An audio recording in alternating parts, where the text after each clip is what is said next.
দেখো ফ্রেন্ডস, আমার মেয়ে দই খাচ্ছে। ওকে বাটিতে কিন্তু দেওয়া হয়েছিল দই, দেখো দই চেটে খেয়ে নিয়েছে।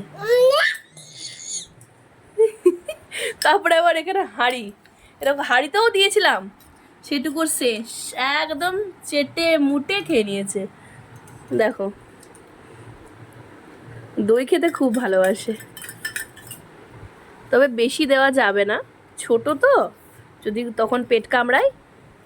হয়েছে, দই খাওয়া হয়েছে, নেব হাঁড়িটা নেব? হ্যাঁ, সবই তো শেষ বাবা, সবই তো খেয়ে নিয়েছো চেটে চেটে। নিব নিব, হাঁড়িটা নেব, নিয়ে নিলাম নিয়ে নিলাম নিয়ে নিলাম, ঠিক আছে, নিব না? কি করবা তুমি? কি করবা? ওখানে কিছু নেই, আর কিছু নেই, কিছু নেই গো, নেই। আর বেশি চামচ দিয়ে চেয়েছো না, তখন ভিতরে মাটিটা যখন পেটে চলে গিয়ে তখন পেট খারাপ করবে। আর না, আর না, দাও, আর না।